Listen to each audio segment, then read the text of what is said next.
ಕಿ ಸೌಂಡೇ ಸಾಕಾಗಿಲ್ಲ ಎಲ್ಲ ಹಿಂಗೆಲ್ಲ ಇದೆ. ಎಲೆಕ್ಷನ್ ಯುದ್ಧಕ್ಕೆ ಹೋಗ್ತಾ ಇರೋದು ಹೆಂಗಿರ್ಬೇಕು ಗೊತ್ತಾ? 3 ದಿನ ತಿಂದಿಲ್ಲ ಅಂದ್ರೆ ಯುದ್ಧಕ್ಕೆ ಹೋಗಿ ಅವ್ರು ಬರ್ತಾ ಇದ್ದೀನಿ ಇಲ್ಲಿ ಬಂದ್ಬಿಡ್ಲ. ಜೈ ಬೋಲೋ ಭಾರತ್ ಮಾತಾ ಕಿ. ಕೈಗಳೇ ಎತ್ತಲ್ಲ ನಿಮ್ಮ ಮಕ್ಕಳು, 2 ಕೈಗಳು ಐತೆ ತಾನೆ ನಿಮ್ಕ? ಕೈ ಇರೋರೆಲ್ಲ ಕೈ ಎತ್ತಿರಿ ನೋಡೋಣ, ಮೇಲೆ ಇರೋರೆಲ್ಲ. ಜೈ ಬೋಲೋ ಭಾರತ್ ಮಾತಾ ಕಿ. ಭಾರತೀಯ ಜನತಾ ಪಾರ್ಟಿಗೆ, ನರೇಂದ್ರ ಮೋದಿದವ್ರಿಗೆ, ದೇವೇಗೌಡರಿಗೆ, ಯಡಿಯೂರಪ್ಪನವ್ರಿಗೆ, ಕುಮಾರಣ್ಣವ್ರಿಗೆ, ವಿಜೇಂದ್ರ ಅವ್ರಿಗೆ, ನಿಮ್ಗೆ, ಮಲ್ಲೇಶ್ ಬಾಬುರವ್ರಿಗೆ.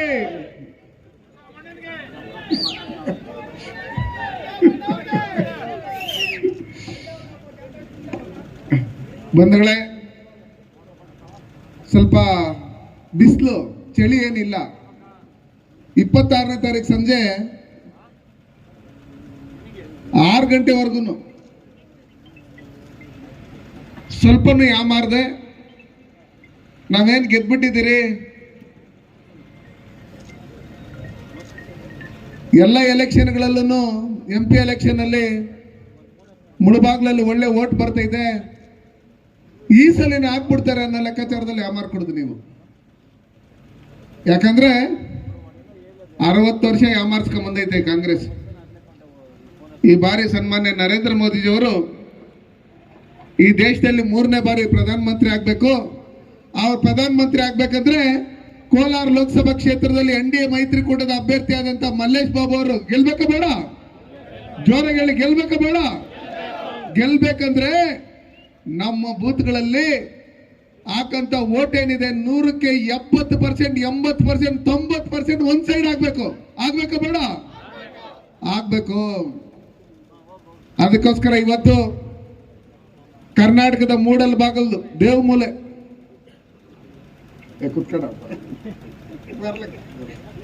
ಎಲೆಕ್ಷನ್ ದೇವಮೂಲೆ ಇದು. ಈ ದೇವಮೂಲೆಯಲ್ಲಿ ಒಳ್ಳೆ ಓಟ್ಗಳು ಬಂದ್ರೆ, ಇಲ್ಲಿ ಕ್ಯಾಂಡಿಡೇಟ್ ಗೆದ್ರೆ ಇಡೀ ಕರ್ನಾಟಕದಲ್ಲಿ ಒಳ್ಳೆ ರಿಸಲ್ಟ್ ಬರುತ್ತೆ. ಅದಕ್ಕೋಸ್ಕರ ಮುಳುಬಾಗಿಲು ಗೆದ್ದರು ದೇಶ ಗೆಲ್ತಾರೆ. ಅದಿದೆಯಲ್ವಾ? ಯಾವುದೇ ಚುನಾವಣೆಗಳು ಬಂದ್ರೂ ಇಡೀ ರಾಜ್ಯದಲ್ಲಿ, ದೇಶದಲ್ಲಿ ಇರ್ತಕ್ಕಂಥ ಲೀಡರ್ಗಳೆಲ್ಲ ಬಂದು ಇಲ್ಲಿ ಕೂಡುಮಲೆ ಗಣೇಶನ ದೇವಸ್ಥಾನದಲ್ಲಿ ಪೂಜೆ ಮಾಡ್ಕೊಂಡು ಹೋಗ್ತಾರೆ.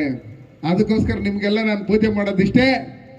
ಯಾವುದೇ ಕಾರಣಕ್ಕೂ ಈ ದಿನ ಏನು ಈ ಸಭೆ ಹಮ್ಮಿಕೊಂಡಿದ್ದೀರಿ, ಮೂಡಲ್ ಬಾಗಿಲು ಇನ್ನೂ ದೊಡ್ಡದಾಗಿ ಸಮಾವೇಶಗಳನ್ನು ಮಾಡ್ತೀರಿ. ಈ ಕಾರ್ಯಕ್ರಮದಲ್ಲಿ ನಮ್ಮ ಜಿಲ್ಲಾಧ್ಯಕ್ಷರಾದಂಥ ಡಾಕ್ಟರ್ ವೇಣುಗೋಪಾಲ್ ಅವರು, ಕಾಡಲ್ಲಿ ನಾಗರಾಜಣ್ಣವರು, ಅಮರಣ್ಣವರು, ನಮ್ಮ ಪಳ್ಳ ವೆಂಕಟೇಶ್ ಅಣ್ಣವರು, ಇಲ್ಲಿ ವಾಸುರವರು, ಆಮೇಲೆ ಈಗ ತಾನೇ ಹೋದ್ರು ಸುರೇಂದ್ರ ಗೌಡ ಎಲ್ಲ ಹೋಗೋ ಅವರು, ರಘುಪತಿ ರೆಡ್ಡಿರವರು, ಮುರಳಿ ಅಣ್ಣವರು, ಕೋಳಿ ನಾಗರಾಜರವರು, ಸುಂದರ್ ಅವರು, ಸುರೇಶ್ ರವರು, ಅಮರಣ್ಣವರು, ಆಮೇಲೆ ನಮ್ಮ ಸೋಮರವರು, ಆಮೇಲೆ ಎಷ್ಟೊಂದು ಜನ, ಮಮತಮ್ಮನವರೇ, ವೆಂಕಟೇಶ್ ಅವರೇ, ನಮ್ಮ ವಿಶ್ವನಾಥ್ ರೆಡ್ಡಿ ಅವರೇ, ರಮೇಶ್ ಅವರೇ, ನಮ್ಮ ಪ್ರಸಾದ್ ಅವರೇ, ಅಶೋಕ್ ಅವರೇ, ಕೋಳಿ, ನಮ್ಮ ಬಿಂದು, ವೇಣಣ್ಣು, ವೆಂಕಟೇಶ್ ಅಣ್ಣು, ಪ್ರಕಾಶು, ಬಾಲಕೃಷ್ಣಣ್ಣು, ಸುಮಾರು ಜನ ಲೀಡರ್ಗಳಿದ್ದೀರಿ ಎಲ್ಲ ಇಲ್ಲೆಲ್ಲ ವೇದಿಕೆ ಮೇಲೆಲ್ಲ. JDS ಮತ್ತೆ BJP MP ಎಲೆಕ್ಷನ್ ನಲ್ಲಿ ಇಡೀ ಇತಿಹಾಸದಲ್ಲಿ ಸ್ವತಂತ್ರ ಬಂದಾಗಿಂದ ಫಸ್ಟ್ ಟೈಮ್ ಮೈತ್ರಿ ಆಗಿರ್ತಕ್ಕಂಥದ್ದು. ಅವಾಗ್ಲೇ ಮೈತ್ರಿ ಬಗ್ಗೆ ಹೇಳ್ತಾ ಇದ್ದಾರೆ ನಮ್ಮ ಅಮರಣ್ಣ, ನಮ್ಮ ಇವರು ಡಾಕ್ಟರ್ ವೇಣುಗೋಪಾಲ್ ಅವರು. JDS BJP ಮೈತ್ರಿ ಆದ್ರೆ ಹಾಲಕ್ಕೆ ಸಕ್ಕರೆ ಹಾಕ್ದಂಗೆ. ಹೋದ್ಸಲಿ ಆಗಿತ್ತಲ್ಲ JDS ಕಾಂಗ್ರೆಸ್, ಅದು ಹಾಲು ಹುಳಿ ಆಗ್ತದೆ. ಅದಕ್ಕೋಸ್ಕರ ಇದು ಪರ್ಮನೆಂಟ್ ಆಗಿರ್ಬೇಕು. ಯಾವಾಗ್ಲೂ NDA ಮೈತ್ರಿಕೂಟದ ಅಭ್ಯರ್ಥಿನೇ ಗೆಲ್ತಾನೆ ಇರಬೇಕು, ಶಾಸಕರು ಗೆಲ್ತಾನೆ ಇರಬೇಕು, ಒಳ್ಳೆ ಕೆಲಸಗಳಾಗಬೇಕು. ಆ ನಿಟ್ಟಿನಲ್ಲಿ ನಾವು ನೀವೆಲ್ಲ ಒಗ್ಗಟ್ಟಾಗಿ ಕೆಲಸ ಮಾಡಬೇಕು. ನೀವೆಲ್ಲ ಓಟ್ ಹಾಕಿ MP ಮಾಡಿದ್ರಿಂದನೇ ಕರ್ನಾಟಕ ರಾಜ್ಯದಲ್ಲಿ ಯಡಿಯೂರಪ್ಪನವರು ಮುಖ್ಯಮಂತ್ರಿ ಆಗಿದ್ರಿಂದನೇ, ಬಸವರಾಜ ಬೊಮ್ಮಾಯಿರವರು ಮುಖ್ಯಮಂತ್ರಿ ಆಗ್ಲಿಂದ ಓಟ್ ಬೀಳ್ತಾ ಇದ್ದಿಲ್ಲ ಕುತ್ಕೊಂಡು. ನಾವು ಮುಳುಬಾಗಲ್ ನಗರದಲ್ಲಿ ಶಿವಾಜಿ ಜಯಂತಿ ಮಾಡಕ್ ಹೋಗ್ತಾ ಇದ್ರಿ. ಒಂದ್ 500 ಜನ ಸೇರಿದ್ರಿ. ಅವ್ರಗ ಬಲೆ ಕೆಲಸ ಕೊಡೋರು ನಮ್ಗೆ 25,000 ಜನ ಸೇರಿದ್ರಿ. ಯಾರಿಗೂ ನಾವು ಒಂದೇ ಒಂದು ಗಾಡಿ ಕಳಿಸಿಲ್ಲ, ₹1 ದುಡ್ಡು ಕೊಟ್ಟಿಲ್ಲ, ಅವ್ರ ಕೈನಲ್ಲಿ ಏನು ಮಾಡ್ಕೊಳಕ್ಕಾಗಿಲ್ಲ. ನಾವು ಅದಕ್ಕೋಸ್ಕರ ಕ್ಲಾಕ್ ಟವರ್ 74 ವರ್ಷದಿಂದ ಒಂದು ಧರ್ಮದ ಇದಾಕಿದ್ರು. ನಾವು ಎಲ್ಲ ಧರ್ಮದವ್ರನ್ನೂ ಇಷ್ಟಪಡ್ತೀರಿ, ಹಿಂದೂ ಕ್ರೈಸ್ತರು ಮುಸ್ಲ್ಮಾನರು ನಾವೆಲ್ಲ ಅಣ್ಣ ತಮ್ಮಂದ್ರು. ಈ ದೇಶಕ್ಕೆ ಬೆಲೆ ಕೊಟ್ಟಾಗ ಮಾತ್ರ ನಾವು ಅವ್ರಿಗೂ ಬೆಲೆ ಕೊಡ್ತೀರಿ. ಕ್ಯಾ ಬಾ तुम्हारे घर में रमजान हुए तो मुझे बिरयानी दो, मेरा घर में युगाती हुए तो तुझे वब्बट दे, तुम्हें मिलेंगे, खाएंगे, सभी साथ में रहेंगे, देश के लिए जिएंगे, मरेंगे.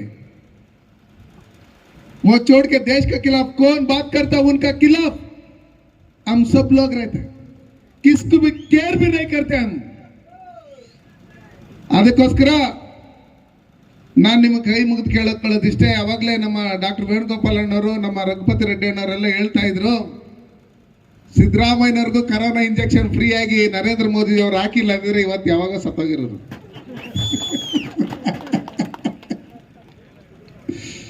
ಅಲ್ವಾ?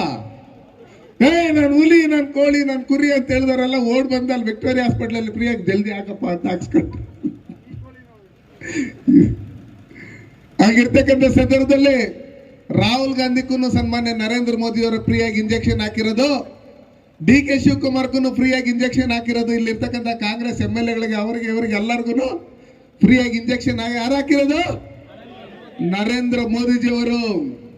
ಅಮೆರಿಕ, ರಷ್ಯಾ, ಜಪಾನ್ ಅಲ್ಲೆಲ್ಲ ಒಂದೊಂದು ಇಂಜೆಕ್ಷನ್ 5,000 10,000 ಇಸ್ಕೊಂಡ್ರು. ಇವ್ರು ಅದು ಇದು ಕೊಡ್ಬೇಕಂದ್ರೆ ಗ್ಯಾರಂಟಿಗಳು ಕಾಂಗ್ರೆಸ್ ಅವ್ರು ಮಾತ್ರ ಅಂತಾರೆ. ಅವತ್ತೇನಾರು ನಾವು BJP ಅವ್ರು ಮಾತ್ರ, JDS ಅವ್ರು ಮಾತ್ರ ಅಂತ ಹೇಳ್ಬಿಟ್ಟು ಏನಾರು ನಾವೇನಾರು ಡಿವೈಡ್ ಮಾಡಿದ್ರೆ ಕಾಂಗ್ರೆಸ್ ಅವ್ರು ಎಲ್ಲಿರ್ತಾ ಇದ್ರು? ಇರ್ತಾ ಇರಲಿಲ್ಲ. ಅದಕ್ಕೋಸ್ಕರ ಸನ್ಮಾನ್ಯ ನರೇಂದ್ರ ಮೋದಿ ಅವರು ನಮ್ಮ ಮುಖಂಡರುಗಳೆಲ್ಲ ಹೋಗಿ ಮನೆ ಮನೆ ಹುಡುಕಿ ಕರ್ಕೊಂಬಂದು ಅವ್ರಿಗೆಲ್ಲ ಇಂಜೆಕ್ಷನ್ ಒಂದೊಂದು 2 ಹಾಕಿ, ನಮ್ಮ ತಾತವ್ರಿಗೆ ಬೂಸ್ಟರ್ ಇಂಜೆಕ್ಷನ್ 3ನೇದು ಒಂದೊಂದು ಹಾಕ್ಬಿಟ್ರು. ನಮ್ಮ ಮಕ್ಕಳಿಗೂ SLC ಮಕ್ಕಳಿಗೂ ಒಂದೊಂದು ಇಂಜೆಕ್ಷನ್ ಹಾಕಿ 32 ತಿಂಗಳು, ಒಬ್ಬರಿದ್ರೆ 10 kg, ಇಬ್ಬರಿದ್ರೆ 20 kg, ಮೂವರಿದ್ರೆ 30 kg, 4 ಜನ ಇದ್ರೆ 40 kg, 5 ಜನ ಇದ್ರೆ 50 kg, 32 ತಿಂಗಳು 10 kg ಫ್ರೀಯಾಗಿ ಅಕ್ಕಿ ಕೊಟ್ಟಿದ್ದಾರು ನರೇಂದ್ರ ಮೋದಿ ಅವರು. ಅವತ್ತೇನಾರು ಕಾಂಗ್ರೆಸ್ ಅಂತ ಏನಾರು ನೋಡಿದ್ರ? ಅವ್ರಿಗೂ ಫ್ರೀಯಾಗಿ ಅಕ್ಕಿ ಕೊಟ್ಟಿರೋದ್ಯಾರು? ನರೇಂದ್ರ ಮೋದಿಜಿ ಅವರು. ಕಿಸಾನ್ ಸನ್ಮಾನ್ ಯೋಜನೆಯಲ್ಲಿ ಯಾರ್ಯಾರು ಕಾಸು ಬರ್ತೈತೆ ಕೈ ಐತ್ರಿ ನೋಡೋಣ. ಅವತ್ತೇನಾರ ಕಾಂಗ್ರೆಸ್ BJP JDS ಅಂತ ನೋಡಿದ್ರ? ಏನ್ ನೋಡಿ, ದೇಶದಲ್ಲಿರ್ತಕ್ಕಂಥ ರೈತರಿಗೆಲ್ಲ ಗೊಬ್ಬರಕ್ಕೋ ಇನ್ನೊಂದಕ್ಕೋ ಮತ್ತೊಂದಕ್ಕೆ ಅನುಕೂಲ ಆಗ್ಬೇಕಂತೇಳಿ ವರ್ಷಕ್ಕೆ 6,000, 15 ಕಂತಲ್ಲಿ 30,000 ನೇರವಾಗಿ ನಿಮ್ಮ ಅಕೌಂಟ್ಗಳಿಗೆ ಅಲ್ಲಿ ಬಟನ್ ಒತ್ತಿದ್ರೆ ಮೆಸೇಜ್ ಬಂದ್ಬಿಡ್ತೈತೆ ನಿಮ್ಗೆ. ಹಿಂದೆ ರಾಜೀವ್ ಗಾಂಧಿ ಅವ್ರು ಹೇಳಿದ್ರು, ನಾನು ಡೆಲ್ಲಿಯಿಂದ ₹100 ಕಳಿಸಿದ್ರೆ ಇಲ್ಲಿ ಹೋಗಿ ರಾಜ್ಯದಲ್ಲಿ ಸೇರೋದು ₹15 ಅಂತ ಹೇಳಿದ್ರು. ಅದಕ್ಕೋಸ್ಕರ ರಮೇಶ್ ಕುಮಾರ್ ಅವ್ರು ಹೇಳಿದ್ದು, 3 ತಲೆಮಾರ್ಕಾಗಷ್ಟು ಕಾಸು ಮಾಡ್ಕೊಂಡಿದ್ದೀರಿ ನಾವು ಕಾಂಗ್ರೆಸ್ ಅವರು, ಆ ಋಣ ತೀರಿಸ್ಬೇಕು. ಯಾರ್ದು ಕಾಸುಗಳದು? ಯಾರ್ದು? ಅದಕ್ಕೋಸ್ಕರ ಕಾಂಗ್ರೆಸ್ ಅವರು ಅಂಬೇಡ್ಕರ್ ಮೋಸ ಮಾಡ್ಬಿಟ್ಟವ್ರೆ ಅಂತ ಹೇಳಿದ್ರು. ಇದೇ ಮೋಸ ಮಾಡ್ಬಿಟ್ಟವ್ರೆ. ಅಂಬೇಡ್ಕರ್ ಪಾರ್ಲಿಮೆಂಟ್ ಹೋಗ್ಕೂಡ್ದು ಅಂತ ಹೇಳಿ ಅವ್ರ ಚುನಾವಣೆಗೆ ನಿಂತಾಗ ಕಾರಜೋಳ್ಕರ್ ಅಂತ ಹೇಳ್ಬಿಟ್ಟು ಹೇಳಿ, ಈ ಕಾರಜೋಳ ಅಲ್ಲ, ಅಲ್ಲೊಂದು ಕಾರಜೋಳ್ಕರ್ ಅಂತ ಹೇಳ್ಬಿಟ್ಟು ನಿಂತಿದ್ರು. ಅವ್ರು ನಿಂತಿದ್ದಂತ ಸಂದರ್ಭದಲ್ಲಿ ಆಗಿನ ಪ್ರಧಾನಮಂತ್ರಿಗಳಾಗಿದ್ದಂತ ಜವಾಹರ್ಲಾಲ್ ನೆಹರೂರವರು 2 ಬಾರಿ ಇಡೀ ಪ್ರಪಂಚದಲ್ಲೇ ಉತ್ತಮವಾದಂತ ಶ್ರೇಷ್ಠವಾದಂತ ಸಂವಿಧಾನ ಕೊಟ್ಟಿರ್ತಕ್ಕಂಥ ಸನ್ಮಾನ್ಯ ನರೇಂದ್ರ ಮೋದಿ ಅವರು ಯಾವ ರೀತಿ ಅದನ್ನ ಡೆವಲಪ್ಮೆಂಟ್ ಮಾಡಿದ್ರು ನಿಮ್ಗೆ ಗೊತ್ತು. ಯಾರು ಸಂವಿಧಾನ ಬರ್ತಿದ್ರು ಡಾಕ್ಟರ್ ಬಾಬಾ ಸಾಹೇಬ್ ಅಂಬೇಡ್ಕರ್ ಅವ್ರನ್ನ ಸೋಲಿಸ್ಬೇಕು ಅಂತ ಹೇಳಿ ಈ ನೆಹರೂರವರು 2 ಬಾರಿ ಹೋಗಿ ಚುನಾವಣೆಯಲ್ಲಿ ಪ್ರಚಾರ ಮಾಡಿ ಅವ್ರನ್ನ ಸೋಲಿಸಿದ್ರು. ಅದಾದ್ಮೇಲೆ ಅವ್ರನ್ನ ಜನಸಂಘ ನಮ್ಮ ಎಲ್ಲರೂ ಒಟ್ಟಿಗೆ ಸೇರಿ ಗೆಲ್ಸಿ ಅವ್ರನ್ನ ಕಾನೂನು ಮಂತ್ರಿ ಆಗಿ ಪಾರ್ಲಿಮೆಂಟ್ ಕಳಿಸಿದ್ರು. ಅವ್ರು ಎಲ್ಲಿ ಗೆದ್ದಿದ್ರು ಆ ಜಾಗನ ನೆಹರೂರವರು ಬಾಂಗ್ಲಾದೇಶಕ್ಕೆ ಬಿಟ್ಕೊಟ್ಬಿಟ್ರು. ಡಾಕ್ಟರ್ ಬಾಬಾ ಸಾಹೇಬ್ ಅಂಬೇಡ್ಕರ್ ಅವರು ಹೇಳಿದ್ರು, ಹಿಂದೂ ಕೋಡ್ ಬಿಲ್ ತಂದು ಇದು ಅನುಕೂಲ ಆಗ್ಬೇಕು. ಈ ಭಾರತ ದೇಶನ ವಿಭಜನೆ ಮಾಡ್ತಾ ಇದ್ರಿ, ಹಿಂದೂಗಳೆಲ್ಲ ಇಲ್ಲಿರ್ಬೇಕು, ಮುಸ್ಲಿಮ್ಸರೆಲ್ಲ ಅಲ್ಲೋಗ್ಬೇಕು, ಇಲ್ಲಾಂದ್ರೆ ಇವತ್ತೆಲ್ಲ ನಾಳೆ ಇದು ಪ್ರಾಬ್ಲಮ್ ಆಗುತ್ತೆ ಅಂತ ಹೇಳಿದಾಗ ಆಗಿನ ನೆಹರೂರವರು ಅದನ್ನೆಲ್ಲ ವಿರೋಧ ಮಾಡಿದ್ರು. ಇವತ್ತು ಎಷ್ಟೋ ಜನ ಮುಸ್ಲಿಮ್ಸ್ ಅವ್ರು ಇಲ್ಲಿದ್ದಾರೆ, ಕ್ರಿಶ್ಚಿಯನ್ಸ್ ಅವ್ರು ಇಲ್ಲಿದ್ದಾರೆ. ಇವರೆಲ್ಲ ನಮ್ಮ ಅಣ್ಣ ತಮ್ಮಂದ್ರೆ, ಇವರೆಲ್ಲ ನಮ್ಮ ಅಣ್ಣ ತಮ್ಮಂದ್ರೆ. ನೀವೇನು ದುಬೈಯಿಂದನೂ ಬಂದಿಲ್ಲ, ಸೌದಿಯಿಂದನೂ ಬಂದಿಲ್ಲ. ಇಲ್ಲಿ ನಮ್ಮಲ್ಲಿ SC/STಗಳಾಗಿ ಹುಟ್ಟಿ ನೀವು ಕನ್ವರ್ಟ್ ಆಗಿರೋರು. ಕ್ಯಾಬಾ ಕನ್ವರ್ಟ್ ಆಗಿರೋರು ನೀವೆಲ್ಲ. ಲಂಡನ್ ಇಂಗ್ಲೆಂಡಿಂದ ಯಾರು ಕ್ರಿಶ್ಚಿಯನ್ಸ್ ಅವರು ಇಲ್ಲಿ ಬಂದಿಲ್ಲ. ಇಲ್ಲಿರ್ತಕ್ಕಂಥವರೆಲ್ಲ ಕನ್ವರ್ಟ್ ಆಗಿರ್ತಕ್ಕಂಥವ್ರೆ. ಹಂಗಿರ್ತಕ್ಕಂಥ ಸಂದರ್ಭದಲ್ಲಿ ಇದು ಹಿಂದೂಸ್ತಾನ, ಭಾರತ ದೇಶ. ಇಲ್ಲಿರ್ತಕ್ಕಂಥವರೆಲ್ಲ ನಾವು ಭಾರತ ಮಾತೆಯ ಮಕ್ಕಳು. ಆ ನಿಟ್ಟಿನಲ್ಲಿ ನಾವೆಲ್ಲ ಕೆಲಸ ಮಾಡಿ ಸನ್ಮಾನ್ಯ ನರೇಂದ್ರ ಮೋದಿ ಅವರು ಕಿಸಾನ್ ಸನ್ಮಾನ್ ಯೋಜನೆ ಕೊಟ್ಟಾಗ, ಆಯುಷ್ಮಾನ್ ಭಾರತ್ ಕಾರ್ಡ್ ಕೊಟ್ಟಾಗ, ಗರೀಬ್ ಅನ್ನ ಭಾಗ್ಯ ಯೋಜನೆಯಲ್ಲಿ ಅಕ್ಕಿ ಕೊಟ್ಟಾಗ, ಉಜ್ವಲ ಯೋಜನೆಯಲ್ಲಿ ಗ್ಯಾಸ್ ಕೊಟ್ಟಾಗ, ರಸ್ತೆಗಳನ್ನು ಮಾಡಿದಾಗ ಇದರಲ್ಲಿ ಬಿಜೆಪಿಯವರು JDS ಅವರು ಮಾತ್ರ ಓಡಾಡ್ಲಿ ಅಂತ ಇವೆಲ್ಲ ಸೌಲಭ್ಯಗಳನ್ನ ಕೊಟ್ಟಿಲ್ಲ. ಎಲ್ಲರೂ ಈ ದೇಶದಲ್ಲಿ ಇರ್ತಕ್ಕಂಥ ಪ್ರತಿಯೊಬ್ಬರು ಓಡಾಡಬೇಕು ಅಂತೇಳಿ ಸನ್ಮಾನ್ಯ ನರೇಂದ್ರ ಮೋದಿಜಿಯವರು ಅಭಿವೃದ್ಧಿ ಕೆಲಸಗಳಿಗೆ ನನ್ನ MP ಮಾಡಿದ್ದಾದ್ಮೇಲೆ ಸುಮಾರು 15,000 ಕೋಟಿ ಹಣ ತಂದು ಚೆನ್ನೈ ಎಕ್ಸ್ಪ್ರೆಸ್ ಕಾರಿಡಾರ್ ಒಂದೇ 6,000 ಕೋಟಿ. ಇದು 2,800 ಕೋಟಿ 6 ಲೈನ್ ರೋಡ್. 800 ಚಿಲ್ಲರೆ ಕೋಟಿ ಅಲ್ಲ 800 ಚಿಲ್ಲರೆ ಕೋಟಿ. ಇದೆಲ್ಲೆಲ್ಲಿ ಆಕ್ಸಿಡೆಂಟ್ಗಳಾಗ್ತಾ ಇತ್ತು. ಇವತ್ತು ಕಾಂತರಾಜ್ ಸರ್ಕಲ್ ಇರ್ಬೋದು, ನಮ್ಮ ನರಸಿಂಹ ತೀರ್ಥ ಇರ್ಬೋದು, ನಮ್ಮ ವಡಗೂರು ಗೇಟ್ ಇರ್ಬೋದು, ನಮ್ಮ ನರಸಾಪುರ ಗೇಟ್ ಇರ್ಬೋದು, ನಂಗ್ಲಿ ಇರ್ಬೋದು, ಈ ಬ್ರಿಡ್ಜ್ಗಳಿಗೆಲ್ಲ ನೀವೆಲ್ಲ ಆಕ್ಸಿಡೆಂಟ್ಗಳಾಗುತ್ತೆ ಅಂತ ಹೇಳಿದಾಗ ನಮ್ಮ ಮುಖಂಡರುಗಳೆಲ್ಲ ಹೇಳಿದಾಗ ಅದಕ್ಕೆ ಹೋಗಿ 836 ಕೋಟಿ ಹಣ ತಂದ್ರಿ. ಮುಳಬಾಗ್ಲಿಂದ ವಿಕೋಟೆಗೆ ಹೋಗೋದಕ್ಕೆ 110 ಕೋಟಿ, ಬಂಗಾರಪೇಟೆಯಿಂದ ವಿಕೋಟೆಗೆ ಹೋಗೋದಕ್ಕೆ 65 ಕೋಟಿ. ಅದಾದ್ಮೇಲೆ ಶ್ರೀನಿವಾಸಪುರಕ್ಕೆ 10.5 ಕಿಲೋಮೀಟರ್ ಬೈಪಾಸ್ ರೋಡ್ಗೆ 205 ಕೋಟಿ, ಚಿಂತಾಮಣಿಗೆ 315 ಕೋಟಿ, 15.25 ಕಿಲೋಮೀಟರ್ ಬೈಪಾಸ್ ರೋಡ್ಗೆ. ಮತ್ತೆ ನಮ್ಮ ದೇವನಹಳ್ಳಿಯಿಂದ ವಿಜಯಪುರದಿಂದ ನಮ್ಮ ಎಚ್ ಕ್ರಾಸ್ ಇಂದ ವೇಮಗಲ್ಲಿಂದ ನರಸಾಪುರದಿಂದ ಮಾಲೂರಿಂದ ಹೊಸೂರ್ಗೆ ಹೋಗುವಂತ ರಸ್ತೆಗೆ ಹಣ ಕೊಟ್ಟಿರ್ತಕ್ಕಂಥದ್ದು ಸನ್ಮಾನ್ಯ ನರೇಂದ್ರ ಮೋದಿ ಅವರು ಪ್ರಧಾನಮಂತ್ರಿ ಆಗಿದ್ದಾಗ, ಮತ್ತೆ ನಮ್ಮಲ್ಲಿ ಬಸವರಾಜ ಬೊಮ್ಮಾಯಿ ಯಡಿಯೂರಪ್ಪ ಅವರು ಇದಾಗಿದ್ದಾಗ ಯರಗೋಳ್ ಯೋಜನೆ ಡ್ಯಾಮ್ ಕಟ್ಟಕ್ಕೆ ಹಣ ಕೊಟ್ಟಿರ್ತಕ್ಕಂಥದ್ದು ಕುಮಾರಸ್ವಾಮಿ ಅವರು. ಅವತ್ತು ಹಣಕಾಸು ಸಚಿವರಾಗಿದ್ದು ಯಡಿಯೂರಪ್ಪನವರು. ಇಲ್ಲಿ ಯಾರ್ಯಾರು ಬಂದು ಹೇಳ್ತಾರೆ ನಾವು ಕೊಟ್ಟಿದ್ದು ಅಂತ. KC ವ್ಯಾಲಿಗೆ ಹಣ ಕೊಟ್ಟಿದ್ದು ಸದಾನಂದ ಗೌಡರು ಮುಖ್ಯಮಂತ್ರಿ ಆಗಿದ್ದಾಗ. ಎತ್ತಿನಹೊಳೆ ಪ್ರಾಜೆಕ್ಟ್ ಅನ್ನ ಸ್ಯಾಂಕ್ಷನ್ ಮಾಡಿದ್ದು ಅವತ್ತು ಸದಾನಂದ ಗೌಡರು ಮುಖ್ಯಮಂತ್ರಿ ಆಗಿದ್ದಾಗ. ಕುಮಾರಣ್ಣವರು ಅವರು ಇವರು ಎಲ್ಲರೂ ಈ ದೇಶದ ರೈತರ ಮಕ್ಕಳು ಅಂತೇಳಿ ಯಾವುದೇ ಒಂದೇ ಒಂದು ರೀತಿಯಾದ ಭ್ರಷ್ಟಾಚಾರ ಇಲ್ಲದೆ ಅವ್ರ ಮುಖ್ಯಮಂತ್ರಿ ಮಾಡ್ತೀರಿ ಅಂತೇಳಿ ಕರ್ಕೊಂಡು ಅವ್ರಿಗೆ ಇಲ್ದಾರ ಕಿರುಕುಳ ಕೊಟ್ಟು ಮತ್ತೆ ಇವರೇ ಸಿದ್ದರಾಮಯ್ಯನವ್ರ ಜೊತೆನಾಗಿದ್ದವ್ರನ್ನೆಲ್ಲ ಮತ್ತೆ ಈ ಕಡೆ ಕಳಿಸಿ ಅವ್ರನ್ನ ಸರ್ಕಾರನ ಬೀಳಿಸಿದ್ದ ಯಾರು? ಸಿದ್ದರಾಮಯ್ಯನವರು ಹೇಳ್ತಾರೆ ಎಲ್ಲಿದೆ JDS ಅಂತ. JDS ಇಲ್ಲ ಅಂದ್ರೆ ಸಿದ್ದರಾಮಯ್ಯನವ್ರ ಹೆಸರೇ ಯಾರಿಗೂ ಗೊತ್ತಾಗ್ತಾ ಇರಲ್ಲ. ಕೋಳೆ ಯಾರ್ಗಾರು ಗೊತ್ತಾಗ್ತಾ ಇರಲಿಲ್ಲ. ಕೋಳಿಗೂ ಗೊತ್ತಾಗ್ತಾ ಇರಲಿಲ್ಲ. ಅದಕ್ಕೋಸ್ಕರ ನಾನು ಹೇಳೋದಿಷ್ಟೇ, ಸಿದ್ದರಾಮಯ್ಯನವ್ರನ್ನ MLA ಮಾಡಿದ್ದು, ಉಪಮುಖ್ಯಮಂತ್ರಿ ಮಾಡಿದ್ದು, ಹಣಕಾಸು ಸಚಿವರು ಮಾಡಿದ್ದು, ಇದನ್ನೆಲ್ಲ ದೇವೇಗೌಡರು. ನಾವು ಹಳೇದನ್ನೇನಾದ್ರು ಮರ್ತೋದ್ರೆ ಇವಾಗ ಇರೋದು ಇರಲ್ಲ, ಕಿತ್ಕೊಂಡು ಹೋಗ್ಬಿಡ್ತಾರೆ. ಅದಕ್ಕೋಸ್ಕರ ಅತಿ ಶೀಘ್ರದಲ್ಲೇ ಇವರೇನು ಗ್ಯಾರಂಟಿಗಳು ಅಂತ ಹೇಳ್ಬಿಟ್ಟು ಹೇಳಿ ಬಂದಿದ್ರು, ಗ್ಯಾರಂಟಿಗಳು ಬಂದು ಕೊಡ್ತೀರಿ ಅಂತ. ಯಾರ್ಯಾರು ಇಲ್ಲಿ ಯುವಕರಿದ್ದೀರಿ ಕೈ ಎತ್ತಿರಿ ನೋಡೋಣ. ಯುವಕರು ಅಂದ್ರೆ ಮುದುಕರೆಲ್ಲ ಎತ್ಬೇಡ್ರಿ. ನಿಮ್ಗೆ ಯಾರಿಗಾದ್ರೂ 2,2 ಸಾವಿರ ಹಣ ಬರ್ತೈತೆ ನಿಮ್ಮ ಅಕೌಂಟ್ಗ? ಯಾರ್ಯಾರಿಗೆ ಬರ್ತೈತೆ ಕೈ ಎತ್ತಿರಿ ನೋಡೋಣ. 2,000 ಇಲ್ಲ. ಸ್ಟೂಡೆಂಟ್ಸ್ ಯಾರು ಇಲ್ಲ ಅಂದ್ರೆ ಇವ್ರು ಯಾರು ಓಟ್ ಹಾಕಲ್ಲ. ಯಾರ್ಯಾರಿಲ್ಲ ಅಮ್ಮ? ನಿಮ್ಮ ಮನೆಗೆ 2,000 ರೂಪಾಯಿ ಕಾಸು ಬರ್ತದಮ್ಮ? ಮನೆ ಯಜಮಾನ್ರು ಯಾರು? ನಿಂಗೆ ಕಾಸು ಬರ್ತದಮ್ಮ? ಇಲ್ಲ ನೋಡ, ಆಯಮ್ಮನ್ಕು ಬರಲ್ಲ ಅಂತ. ಅದಕ್ಕೋಸ್ಕರ ನಾನು ಹೇಳೋದಷ್ಟೇ, ಈ ರಾಜ್ಯದಲ್ಲಿ ಇರ್ತಕ್ಕಂಥ ಹಣವನ್ನೆಲ್ಲ ಲೂಟಿ ಮಾಡಿ ಇವತ್ತೇನು ದಲಿತರ ಪರವಾಗಿ, ಹಿಂದುಳಿದ ವರ್ಗದ ಪರವಾಗಿ ನಾವು ಅಂತ ಅಲ್ಪಸಂಖ್ಯಾತರ ಪರವಾಗಿ ಅಂತ ಹೇಳ್ತಾ ಇರ್ತಕ್ಕಂಥ ಸಿದ್ದರಾಮಯ್ಯನವರು SC/STಗೆ ಮೀಸಲಿಟ್ಟಿರ್ತಕ್ಕಂಥ 18,880 ಕೋಟಿ ಹಣವನ್ನ ಗ್ಯಾರಂಟಿಗಳಿಗೆ ಬಳಸ್ತೀರಿ ಅಂತೇಳಿ ಅದನ್ನೆಲ್ಲ ಗುಳುಂ ಮಾಡಿ ತೆಲಂಗಾಣದಲ್ಲಿ ಎಲೆಕ್ಷನ್ ನಡೀತಾ ಇದ್ರೆ ಅಲ್ಲಿಗೆ ಕಳಿಸೋದು, ಈಗ ಎಲೆಕ್ಷನ್ ಆಡ್ತಾ ಇರ್ತಕ್ಕಂಥ ಜಾಗದಲ್ಲಿ ಕಳಿಸ್ಕೊಡೋದು. ಎಷ್ಟು ದಿನ ಇರ್ತಿರೋ ಗೊತ್ತಿಲ್ಲ, ಅಧಿಕಾರದಲ್ಲಿ ಇರೋದನ್ನೆಲ್ಲ ಗುಳುಂ ಮಾಡ್ಬಿಡೋಣ ಅಂತೇಳಿ 18,880 ಕೋಟಿ ಹಣವನ್ನ SC/STಗಳ ಕಾಲೋನಿಗಳನ್ನ ಅವ್ರು ಡೆವಲಪ್ಮೆಂಟ್ ಮಾಡೋದು, ಲೋನ್ ಕೊಡೋದು, ಹಸು ಕೊಡೋದು, ಕುರಿ ಕೊಡೋದು, ಮನೆ ಕಟ್ಕೊಡೋದು, ಇದಕ್ಕೆ ಮೀಸಲಿಟ್ಟಿದ್ದಂತ ಹಣವನ್ನ ಗುಳುಂ ಮಾಡಿರ್ತಕ್ಕಂಥವ್ರು ಯಾರು? ಜೋರಾಗಿ ಯಾರು? ಕಾಂಗ್ರೆಸ್ ಅವರು. ಅದಕ್ಕೋಸ್ಕರ ಇಲ್ಲಿ ಇಬ್ರು ಮನೆ ಒಂದು 3 ಬಾಕ್ಲಾಗ್ಬಿಟ್ಟಿದೆ ಕಾಂಗ್ರೆಸ್. ಒಬ್ರು CM ಮುನಿಯಪ್ಪನಿಗೆ ಟಿಕೆಟ್ ಕೊಡ್ಬೇಕು ಅಂತ, ಇನ್ನೊಬ್ರು ನಮ್ಮ ಮಳಿನ ಕೊಡ್ಬೇಕು ಅಂತ, ಇನ್ನೊಬ್ರು ಇವರಿಬ್ರು ಬೇಡ ಬೇರೆ ಇನ್ಯಾರ್ಕಾರು ಕೊಡ್ರಿ ಅಂತ ಜಗಳಗಳು ಆಡಿ ಆಡಿ ಆಡಿ ಆಡಿ ಆಡಿ ಕೋಲಾರದು ಮಾನ ಮರ್ಯಾದೆ ಎಲ್ಲ ಟಿವಿಗಳಿಗೆಲ್ಲ ಹರಾಜು ಹಾಕ್ಸ್ಬಿಟ್ರು. ಇವರೆಲ್ಲ ಹರಾಜು ಹಾಕ್ಸ್ಬಿಟ್ಟು ಲಾಸ್ಟ್ ಸಿದ್ದರಾಮಯ್ಯನ ಕಾಸಿಸ್ಕೊಂಡು ಬೆಂಗಳೂರಾಗ ಮೇಯರ್ ವಿಜಯ್ ಕುಮಾರ್ ಅಂತ ಇದ್ರು ಮಾಜಿ, ಅವ್ರ ಮಗನ್ ಗೌತಮನ್ ಕರ್ಕೊಂಬಂದು ಇಲ್ಲಿ ಬಿಟ್ಟವ್ರೆ. ನಮ್ಮಲ್ಲಿ ಗಂಡಸಿಲ್ವಾ? ನಮ್ಮ ಕೋಲಾರ ಜಿಲ್ಲೆಯಲ್ಲಿ ಯಾರು ಗಂಡಸರಿಲ್ವಾ? ಅದಕ್ಕೋಸ್ಕರನೇ ನಮ್ಮ ಕೋಲಾರ ಜಿಲ್ಲೆ ಗಂಡು ಇಲ್ಲಿ ಮಲ್ಲೇಶ್ ಬಾಬು, ಈ ಮನೆ ಮಗನು ನಮ್ಮ ಅಣ್ತಮ್ಮನ್ನು ಎಲೆಕ್ಷನ್ ನಿಂತ್ಕೊಂಡವ್ರೆ. ಗೌತಮನ್ ಕಳಿಸ್ಬೇಕೇ, ನೀನ್ ಓದ್ತಾ ಇರ ಬೆಂಗಳೂರ್ಕ ಅಂತ ಹೇಳ್ಬೇಕು.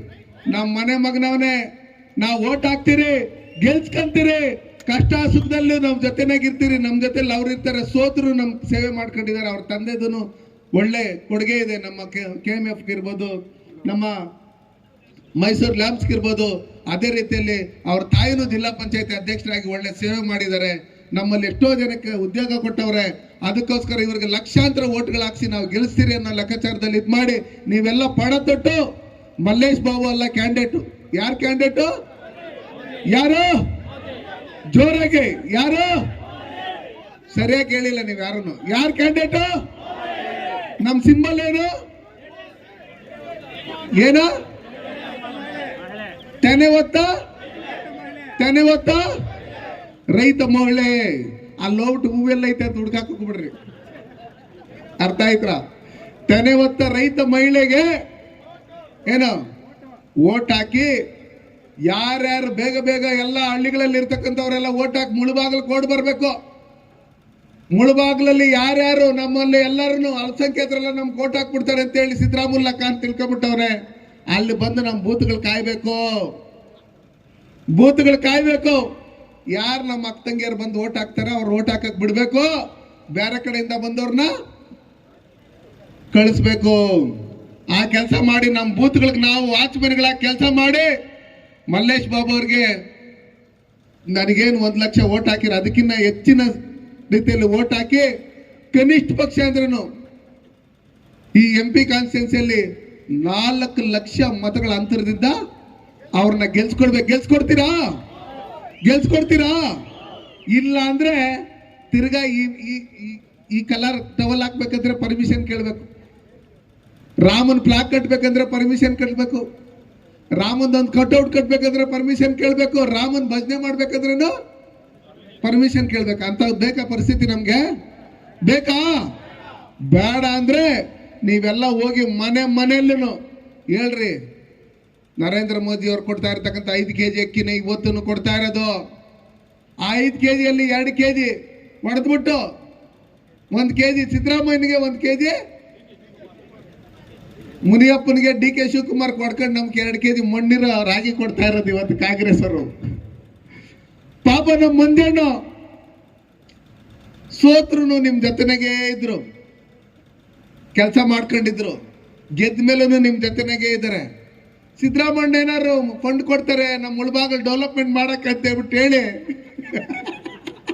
2-3 ಸಲ ಮೀಡಿಯಾದಾಗ ನಮ್ಮ ಕ್ಷೇತ್ರಕ್ಕೆ ಜಾಸ್ತಿ ಫಂಡ್ ಕೊಟ್ಟವ್ರೆ ಅಂತ. ಎಲ್ಲಿ ಬಂದೇಣ ಅಂದ್ರೆ ಹಂಗೆ ಹೇಳಿದ್ರೆ ಏನಾರು ಕೊಡ್ತಾರೇನೋ ಅಂತ ಹೇಳಿದೆ, ಕೊಟ್ಟಿಲ್ಲ. ಏನ್ ಮಾಡೋದು? ಅದಕ್ಕೋಸ್ಕರ ಸನ್ಮಾನ್ಯ ನರೇಂದ್ರ ಮೋದಿ ಅವರು ಡೆಲ್ಲಿಯಲ್ಲಿ ಅವರೇ ಈ ಎಲೆಕ್ಷನ್ ಮುಗಿದು 3 ತಿಂಗಳಲ್ಲಿ ಕಾಂಗ್ರೆಸ್ ಸರ್ಕಾರ ಅಲ್ಲಿ ಹೇಳಿದವ್ರೆ ಸಿದ್ದರಾಮಯ್ಯ ಹೋಗಿ, ಈ ನನ್ನ ಕ್ಷೇತ್ರದಲ್ಲಿ 60,000 ಓಟ್ ಲೀಡ್ ಕೊಡ್ರಿ, ನನ್ನ ಯಾರು ಏನು ಅಲ್ಲಾಡ್ಸಕ್ಕಾಗಲ್ಲ ಅಂತ. ಅಂದ್ರೆ DK ಶಿವಕುಮಾರ್ CM ಪದವಿ ಬಿಟ್ಕೊಡಲ್ಲ ಅಂತ ಆತ್ ಹೇಳವ್ನೆ. ಮಂಡ್ಯ ಕಡೆ ಎಲ್ಲ ನನಗೆ ಹೋದ್ಸಲಿ ಜಾಸ್ತಿ MLA ಗೆಲ್ಸ್ಕೊಟ್ಟಿದ್ದೀರಿ, ಈ ಸಲ ಗೆಲ್ಸ್ಕೊಡ್ರಿ, ನಿಮ್ಮ ಆಸೆ ಏನಿದೆ ಅದನ್ನ ಸಕ್ಸಸ್ ಆತೈತೆ ಅಂತ ಹೇಳ್ತಾರೆ. ಎಲ್ಲಿ ಸಕ್ಸಸ್ ಆಗೋದು? DK ಶಿವಕುಮಾರ್ ಮುಖ್ಯಮಂತ್ರಿ ಆಗೋದಕ್ಕೆ ಬಿಡಲ್ಲ ಅಂತ ಹೇಳ್ಬಿಟ್ಟು ಪಾಪ DK ಶಿವಕುಮಾರ್ ಅವ್ರ ತಾಯಿನೇ ಹೇಳವ್ರೆ, ನಮ್ಗೆ ಯಾರು ಶತ್ರುಗಳಿಲ್ಲಪ್ಪ, ನವನಲ್ಲ ಸಿದ್ದರಾಮಯ್ಯನೋ ಆದ್ನೇ ನಮ್ಮ ಮಗನಿಗೆ ಇಷ್ಟೆಲ್ಲ ಕಾಟ ಕೊಡ್ತಾ ಇರೋದಂತ ಏನಾಗಿರೋದಣ್ಣ ಹೇಳವ್ರೆ. ಜೈಲಿಗೆ ಕಳ್ಸಿದ್ದು ಆತ್ನೇಪ್ಪ, ನನ್ನ ಮಗನು ಮುಖ್ಯಮಂತ್ರಿ ಆಗ್ಬಿಡ್ತಾನೆ ಅನ್ನೋ ಲೆಕ್ಕಾಚಾರದಲ್ಲಿ ಡಿ ಕೆ ಶಿವಕುಮಾರ್ ಅವ್ರ ತಾಯಿ ಹೇಳೋರೆ. ಅದಕ್ಕೋಸ್ಕರ ಸಿದ್ದರಾಮಯ್ಯನ ವಯಸ್ಸಾಗೈತೆ, ಬೇಕಾಗ ಬೈತಾರೆ. ಅವ್ರ ಮಗನು ಪಾಪ MP ಟಿಕೆಟ್ ಕೊಡ್ತೀನಿ ಅಂತ ಹೇಳ್ಬಿಟ್ಟು ಹೇಳಿದ್ದ ಅವ್ರ ತಂದೆ, ಮೈಸೂರಲ್ಲಿ ಕೊಟ್ಟಿಲ್ಲ. ಅದಕ್ಕೋಸ್ಕರ ಅಮಿತ್ ಶಾ ಅವ್ರನ್ನೆಲ್ಲ ಬಯಕ್ಕೆ ಶುರು ಮಾಡ್ಬಿಟ್ಟವನೆ. ಅದಕ್ಕೋಸ್ಕರ ನಾನು ನಿಮ್ಗೆ ಹೇಳೋದಿಷ್ಟೇ, ಸನ್ಮಾನ್ಯ ನರೇಂದ್ರ ಮೋದಿ ದೇಶದಲ್ಲಿ 10 ವರ್ಷ ಪ್ರಧಾನಮಂತ್ರಿಗಳಾಗಿ ಒಂದೇ ಒಂದು ಭ್ರಷ್ಟಾಚಾರ ಇಲ್ಲದೆ 4 ಬಾರಿ ಮುಖ್ಯಮಂತ್ರಿಗಳಾಗಿ 2 ಬಾರಿ ಪ್ರಧಾನಮಂತ್ರಿ ಆಗಿ ಈ ದೇಶನ ಇಡೀ ಪ್ರಪಂಚದಲ್ಲೇ ನಂಬರ್ 1 ದೇಶ ಅನ್ನೋ ನಿಟ್ಟಿನಲ್ಲಿ ವಿಶ್ವ ನಾಯಕರಾಗಿರ್ತಕ್ಕಂಥ ನರೇಂದ್ರ ಮೋದಿ ಅವರು ನಮ್ಮ ಮಕ್ಕಳ ಭವಿಷ್ಯತ್ಗಾಗಿ, ನಮ್ಮ ಫ್ಯೂಚರ್ಗಾಗಿ ನಾವೆಲ್ಲ ಸದೃಢ ಆಗಿರಬೇಕು, ಸ್ವಾವಲಂಬಿ ಜೀವನ ಮಾಡಬೇಕು. ಆ ನಿಟ್ಟಲ್ಲಿ ನಮಗೆಲ್ಲರಿಗೂ ಒಳ್ಳೆ ಫೌಂಡೇಶನ್ ಹಾಕಿರ್ತಕ್ಕಂಥ ಸನ್ಮಾನ್ಯ ನರೇಂದ್ರ ಮೋದಿ ಅವರು ಮತ್ತೆ ಪ್ರಧಾನಮಂತ್ರಿ ಆಗಬೇಕು. ಇಡೀ ದೇಶದಲ್ಲಿ 3ನೇ ಸ್ಥಾನದಲ್ಲಿ ನಾವು ಆರ್ಥಿಕತೆಯಲ್ಲಿ ಬರಬೇಕು. 7ನೇ ಸ್ಥಾನ ಇದ್ದಿದ್ದು ಇವತ್ತು ನಾವು 5ನೇ ಸ್ಥಾನಕ್ಕೆ ಬಂದಿದ್ದೀರಿ, ಮತ್ತೆ 3ನೇ ಸ್ಥಾನಕ್ಕೆ ಬರ್ತೀರಿ. ಈ ದೇಶ ಸನ್ಮಾನ್ಯ ನರೇಂದ್ರ ಮೋದಿ ಅವ್ರ ಕೈನಲ್ಲಿ ಇದ್ರೇನೆ ಸೇಫ್ಟಿ ಆಗಿರೋದು.